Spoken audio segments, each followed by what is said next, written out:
Friends, ಎಲ್ಲರಿಗೂ ನಮಸ್ಕಾರ. ಕವಿತಾ ಕಿರಣ ಲೋಕಕ್ಕೆ ನಿಮ್ಮೆಲ್ಲರಿಗೂ ಮತ್ತೊಮ್ಮೆ ಸ್ವಾಗತ. ಇಂದಿನ ವಿಡಿಯೋಗಳಲ್ಲಿ ವರಮಹಾಲಕ್ಷ್ಮಿ ಬಗ್ಗೆ ಹಲವಾರು ವಿಷಯಗಳನ್ನ ಕುರಿತು ಮಾಹಿತಿನ ತಿಳ್ಕೊಂಡಿದ್ದೀವಿ ಸ್ನೇಹಿತರೆ.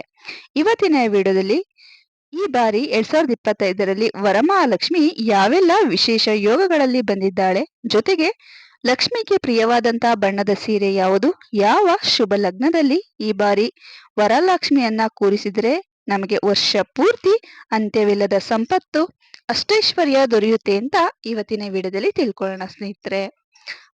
ನಾನು ಇಂದಿನ ವಿಡಿಯೋಗಳಲ್ಲೇ ಈ ಬಗ್ಗೆ ಮಾಹಿತಿನ ತಿಳಿಸ್ಕೊಟ್ಟಿದ್ದೀನಿ, ಆದ್ರೆ ಕೆಲವೊಬ್ರು ನೋಡಿರಲ್ಲ, ಅಂತವರಿಗೆ ಈ ವಿಡಿಯೋ ಉಪಯೋಗ ಆಗ್ಲಿ ಅಂತ ಮತ್ತೊಮ್ಮೆ ತಿಳಿಸ್ಕೊಡ್ತಿದ್ದೀನಿ.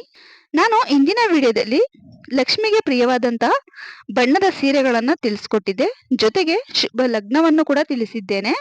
ಆದ್ರೆ ಇವತ್ತಿನ ವಿಡಿಯೋದಲ್ಲಿ ಯಾವ ಶುಭ ಲಗ್ನದಲ್ಲಿ ಪೂಜೆಯನ್ನ ಮಾಡುವಂತವರು ಯಾವ ಬಣ್ಣದ ಲಕ್ಷ್ಮಿಗೆ ಪ್ರಿಯವಾದ ಸೀರೆಯನ್ನ ಉಡಿಸ್ಬೇಕು ಅಂತ ತಿಳಿಸ್ಕೊಡ್ತೀನಿ.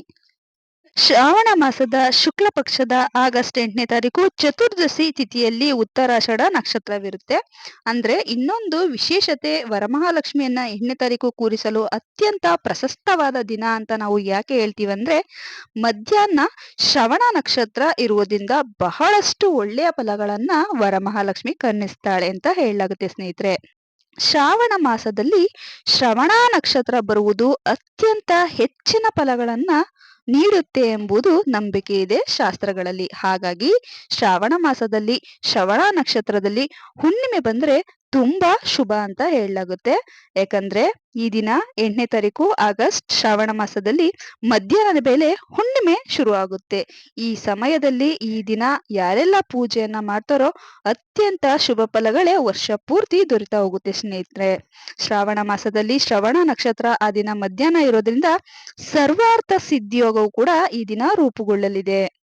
ಸರ್ವಾರ್ಥ ಸಿದ್ಧಿಯೋಗ ಇರುವಂತಹ ದಿನದಲ್ಲಿ ನಾವು ಯಾವುದೇ ರೀತಿಯ ಪೂಜೆಯನ್ನ ಮಾಡಿದ್ರು ಕೂಡ, ನಾವು ಎಂಥದ್ದೇ ಕೋರಿಕೆ ಇಟ್ಟರು ಕೂಡ ಅಥವಾ ಮುಡಿಪನ್ನ ಕಟ್ಟಿದ್ರು ಕೂಡ ಅದು ಆದಷ್ಟು ಬೇಗನೆ ಫಲ ನೀಡುತ್ತೆ ಅಂತ ಹೇಳ್ತಾರೆ ಸ್ನೇಹಿತರೆ. ಹಾಗಾಗಿ ಯಾರಾದ್ರೂ ಸರಿ ವರಮಹಾಲಕ್ಷ್ಮಿಗೆ ಅಥವಾ ನಿಮ್ಮ ಕೋರಿಕೆ ಏನಿದೆ ಅಥವಾ ನಿಮ್ಮ ಸಂಕಷ್ಟಗಳು ಏನಿದೆ ಅದ್ರ ಬಗ್ಗೆ ನೀವು ಮುಡಿಪನ್ನ ಕಟ್ಟಬೇಕು ಅಂದ್ರೆ ಈ ದಿನ ಕಟ್ಟಬಹುದು, ತುಂಬಾ ಬೇಗನೆ ಈಡೇರುತ್ತೆ. ಜೊತೆಗೆ ಈ ದಿನ ಇಷ್ಟೇ ಯೋಗವಲ್ಲ, ಸರ್ವಾರ್ಥ ಸಿದ್ಧಿ ಯೋಗದ ಜೊತೆಗೆ ಪ್ರೀತಿ ಯೋಗ, ಆಯುಷ್ಮಾನ್ ಯೋಗ, ಜೊತೆಗೆ ಸೌಭಾಗ್ಯ ಯೋಗವು ಕೂಡ ತುಂಬಾ ಒಳ್ಳೆಯ ಯೋಗಗಳಲ್ಲಿ ಕೂಡಿ ಬಂದಿವೆ. ಹಾಗಾಗಿ ಉತ್ತರಾಷಾಢ ನಕ್ಷತ್ರ ಇರುವಂತ ಇಷ್ಟೊಂದು ವಿಶೇಷತೆ ಹೊಂದಿರುವಂತ ಅಪರೂಪದ ದಿನದಲ್ಲಿ ವರಮಹಾಲಕ್ಷ್ಮಿಯನ್ನ ಆಚರಿಸುವಂತದ್ದು ಅತ್ಯಂತ ಫಲಗಳನ್ನ ತಂದುಕೊಡುತ್ತೆ ಸ್ನೇಹಿತರೆ. ಹಾಗಾಗಿ ಪ್ರತಿಯೊಬ್ಬರು ಕೂಡ ಈ ಬಾರಿ ವರಮಹಾಲಕ್ಷ್ಮಿಯ ಹಬ್ಬವನ್ನ ಆಚರಣೆಯನ್ನ ಮಾಡಿ. ತುಂಬಾ ಸರಳವಾಗಾದ್ರೂ ಸರಿ ಈ ಬಾರಿ ವರಮಹಾಲಕ್ಷ್ಮಿಯನ್ನ ಆಚರಣೆಯನ್ನ ಮಾಡಿ ಸ್ನೇಹಿತರೆ. ತುಂಬಾನೇ ಒಳ್ಳೆ ಫಲಗಳು ನಿಮ್ಗೆ ಸಿಗ್ತಾ ಹೋಗುತ್ತೆ. ಯಾಕಂದ್ರೆ ವರಮಹಾಲಕ್ಷ್ಮಿಯನ್ನ ಶ್ರೀಮಂತರೇ ಮಾಡ್ಬೇಕು ಅಂತ ಏನಿಲ್ಲ, ಅಥವಾ ಪ್ರತಿ ವರ್ಷ ಮಾಡಿದವರೇ ಮಾಡ್ಬೇಕು ಅಂತ ಏನಿಲ್ಲ, ಅಥವಾ ಪದ್ಧತಿಯಲ್ಲಿ ಇದ್ದವರು ಮಾತ್ರನೇ ಮಾಡ್ಬೇಕು ಅಂತ ಏನಿಲ್ಲ. ವರಮಹಾಲಕ್ಷ್ಮಿ ಪೂಜೆಯನ್ನ ಮಾಡ್ಬೇಕು ಅಂತ ಯಾರಿಗೆಲ್ಲ ಅನ್ಸುತ್ತೋ ತುಂಬಾನೇ ಸರಳವಾಗಿ ನಿಮ್ಮ ಹತ್ರ ಎಷ್ಟು ಅಗತ್ಯ ವಸ್ತುಗಳು ಇದೆಯೋ ಅಷ್ಟನ್ನೇ ಬಳಸ್ಕೊಂಡು ತುಂಬಾ ಸರಳವಾಗಿ ಮಾಡಿ. ಯಾವ ರೀತಿ ಸರಳವಾಗಿ ಪೂಜೆಯನ್ನ ಮಾಡ್ಬೇಕು ಅಂತಾನು ಕೂಡ ನಾನು ನಿಮ್ಗೆ ಮುಂದಿನ ವಿಡಿಯೋಗಳಲ್ಲಿ ತಿಳಿಸ್ತಾ ಬರ್ತೀನಿ. ಇನ್ನು ಈ ಬಾರಿ ಲಕ್ಷ್ಮಿಯನ್ನ ಕೂರಿಸೋದಕ್ಕೆ ಯಾವುದು ಶುಭ ಲಗ್ನ ಅಂತ ತಿಳ್ಕೊಳ್ಳೋಣ.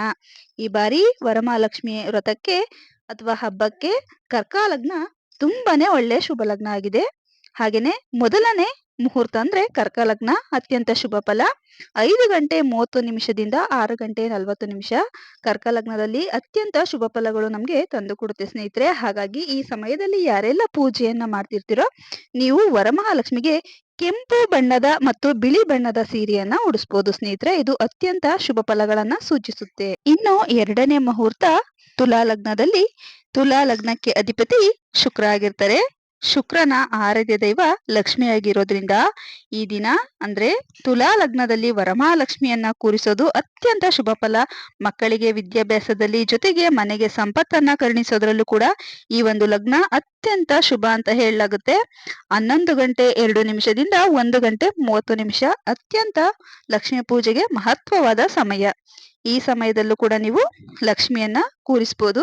ಯಾವ ಬಣ್ಣದ ಸೀರೆಯನ್ನ ಉಡಿಸ್ಬೇಕು ಅಂತ ನೋಡೋದಾದ್ರೆ ಕ್ರೀಮ್ ಕಲರ್ ಸೀರೆ ಹಾಗೆ ತಿಳಿ ಹಸಿರು ಸೀರೆಯನ್ನು ಕೂಡ ನೀವು ಉಡಿಸ್ಬೋದು. ಅಂದ್ರೆ ಡಾರ್ಕ್ ಗ್ರೀನ್ ಇರಬಾರ್ದು, ಸ್ವಲ್ಪ ಲೈಟ್ ಗ್ರೀನ್ ಇರುವಂತ ಸೀರೆಯನ್ನ ಉಡಿಸ್ಬೋದು. ತುಂಬಾನೇ ಒಳ್ಳೇದು ಸ್ನೇಹಿತರೆ.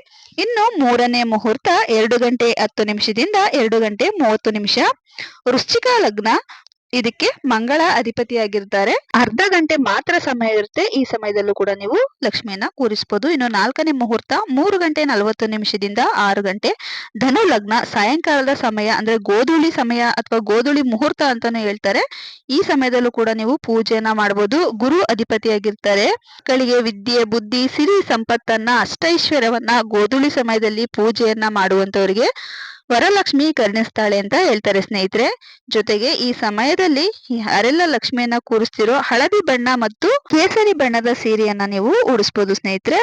ಹಾಗೇನೆ ಇನ್ನೊಂದು ಕೊನೆಯ ಶುಭ ಲಗ್ನ ಅಂತ ಅಂದ್ರೆ ಕುಂಭ ಲಗ್ನ. ಇದು 7 ಗಂಟೆ 30 ನಿಮಿಷದಿಂದ 8 ಗಂಟೆವರೆಗೂ ಇರುತ್ತೆ. ನೀವು 8 ಗಂಟೆಯಿಂದ 9 ಗಂಟೆವರೆಗೂ ಮಾಡ್ಕೋಬಹುದು. ಇದಕ್ಕೆ ಶನಿ ಅಧಿಪತಿಯಾಗಿರ್ತಾರೆ. ಈ ಸಮಯದಲ್ಲಿ ಪೂಜೆಯನ್ನ ಮಾಡುವಂತರು ಸ್ಕೈ ಬ್ಲೂ ಸೀರೆಯನ್ನ ಉಡಿಸ್ಬೋದು ಸ್ನೇಹಿತರೆ. ಅಲ್ಲಿ ಇಷ್ಟೊಂದು ಯೋಗಗಳೊಂದಿಗೆ ಬಂದಿರುವ ವರಮಹಾಲಕ್ಷ್ಮಿ ಹಬ್ಬವನ್ನ ಯಾವ ಶುಭ ಲಗ್ನದಲ್ಲಿ ಯಾವ ಸೀರೆಯನ್ನ ಉಟ್ಟು ಪೂಜಿಸ್ಬೇಕು ಅಂತ ನನಗೆ ಎಷ್ಟು ಗೊತ್ತಿದೆಯೋ ಅಷ್ಟು ಮಾಹಿತಿನ ತಿಳಿಸ್ಕೊಟ್ಟಿದ್ದೀನಿ ಸ್ನೇಹಿತರೆ. ಈ ಮಾಹಿತಿ ನಿಮ್ಗೆ ಇಷ್ಟ ಆಗಿದ್ರೆ ದಯವಿಟ್ಟು 4 ಜನಕ್ಕೆ ಶೇರ್ ಮಾಡಿ. ಅವ್ರಿಗೂ ಕೂಡ ಇದು ಉಪಯುಕ್ತ ಆಗುತ್ತೆ. ಜೊತೆಗೆ ಈ ವಿಡಿಯೋಗೆ ಒಂದು ಲೈಕ್ ಕೊಡೋದನ್ನ ಮರಿಬೇಡಿ ಸ್ನೇಹಿತರೆ. Thank you.